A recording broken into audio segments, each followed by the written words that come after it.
the podcast. And in the background, you can hear Landon having a meltdown because it's time to go back to homeschooling. ah! Anyhow, I'm excited to share with you today's episode because today I'm going to give you 3 of my best prep-niques, as I like to call them. They're 3 of my best ways to help you to easily stop eating all of the holiday treats. Now, clearly, these techniques that I'm going to share with you are prep-niques. Listen to me, I'm already not even using my own word. These prep-niques will help you in all regards. It doesn't matter if it's Halloween, Thanksgiving, Christmas, the New Year's party, the birthday party, Easter, you name it, doesn't matter. Did I say Thanksgiving? Anyhow, all of what I'm about to share with you applies. So this is what I like to call my 3-3-3 plan to help you to not eat all the foods. So what I'm sharing with you is really what I share my clients inside of the Seeker's Method. And I give them all of these tips and techniques because I have found over the years that having ways to actually apply things to your weight loss exceeds just you being able to wing it and leverage your willpower as you're going through the weight loss journey. So the first thing I want to share with you is how to physically prep yourself when you're going to an event and you know there's going to be all the treats. So this is when you're going to a situation where it's a situation where you know that there's going to be food. So here's my first tip. Do not go to the event on an empty stomach. I mean, it seems so simple. A lot of us, when we're trying to lose weight, we kind of know that the event is coming up and sometimes we just won't do anything about it. We almost like to get there and be a little bit of a victim and, oh no, they don't have any food I can't eat, so I guess I'm going to have to eat. It's all I had. So I would encourage you, go to the event on a full stomach. Eat before you ever even leave the house to go. If you know there's going to be food there or tempting foods there, then eat ahead of time. The next thing is that if you know you're going to be in a situation where all the foods are going to be available, identify suitable swaps that you actually enjoy eating, and then buy all of those swaps. Make them if you have to. Buy all the ingredients, make them if you have to. And whatever you do, don't leave the house without them. If it's Halloween season and you're doing like the circuit of trick-or-treating with the kids, make sure that you have all of the right snacks in your purse on the go with you. Some of my favorite go-to treats when I'm knowing that I'm going to be in a season of constantly, being tempted around all the foods, I love to have Lara bars in my purse, or RX bars are also really good.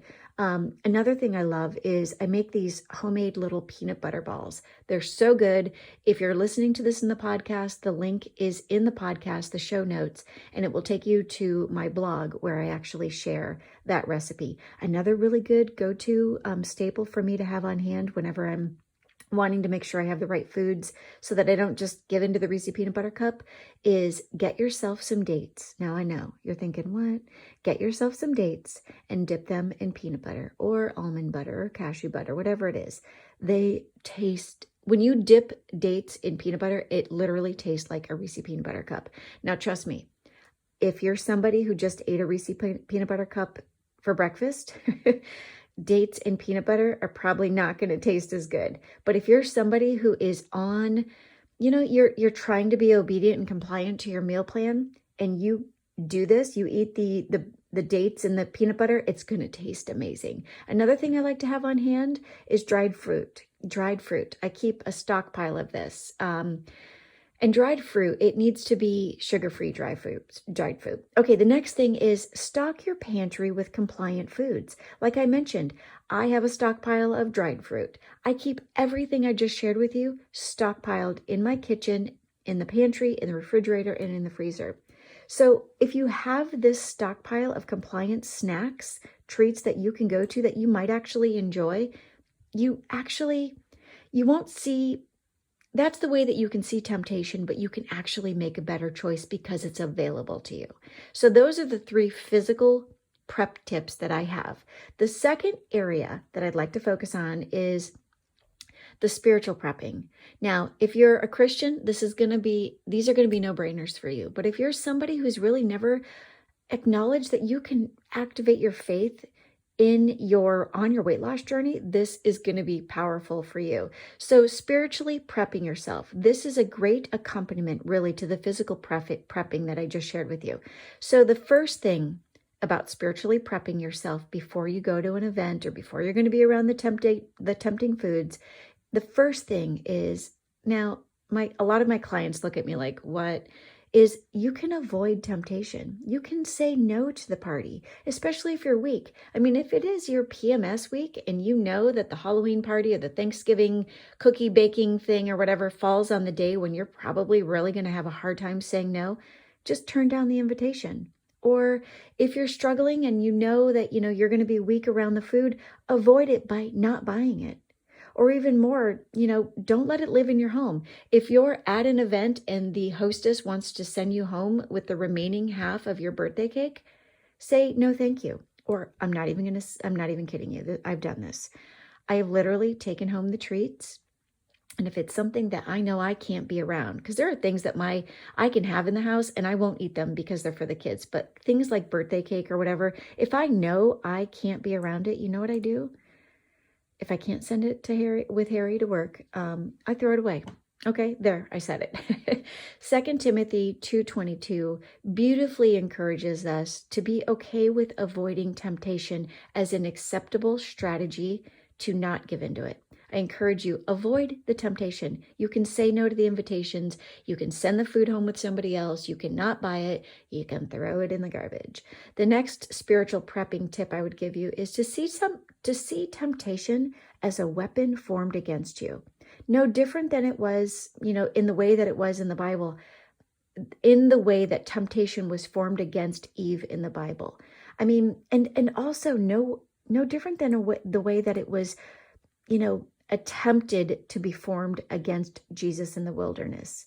See temptation as a weapon formed against you, and recognize that it's never going to go away.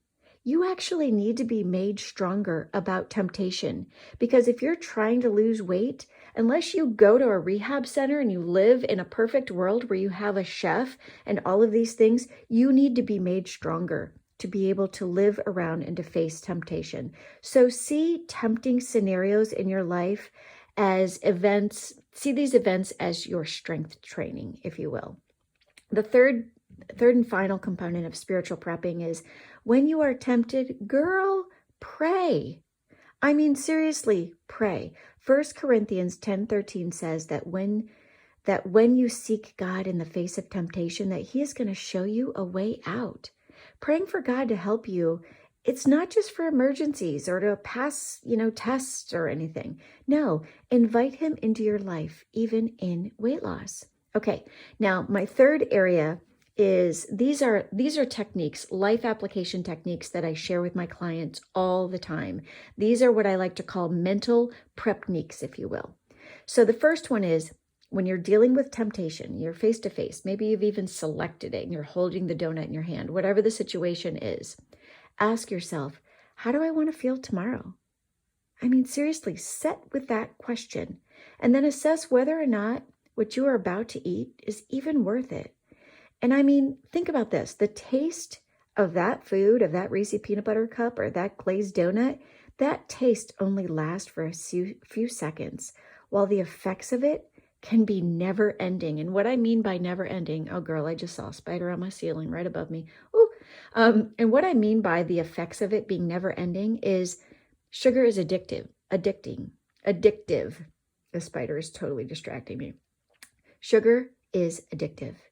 And the way I like to see it is sin begets sin. When you lean into sugar, it has such an addictive property within it that you have a hard time saying no to it. Okay, the next prep-nique in my life coaching arsenal here is to remind yourself that you're not missing out on this food right now, that you can actually eat it at some future point, at some later point in time. But to just tell yourself that, you know what, I'm just not eating this right now. No big deal.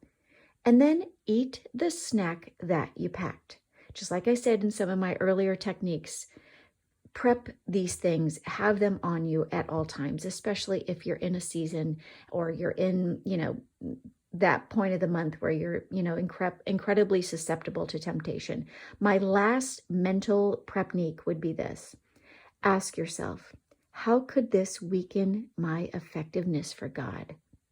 Meaning, is indulging in this food going to leave you full of doubt and disbelief that you can never even lose weight, that you'll ever be able to say no to temptation or to the wrong foods?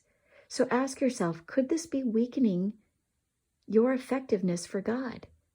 And if that's the case, if it could be weakening you, then sit with that thought and acknowledge that, if it's weakening your effectiveness for God, maybe God has you in a season right now where weight loss is a part of his plan, because he needs you to be in a healthier state of being so that you can actually do his will for your life here on earth. So my encouragement for you today is to just, lean into these, try them out. You're not going to know whether or not they work without actually trying them. All right, girl, I got to go kill a spider on my ceiling. Oh, my goodness. All right, thanks.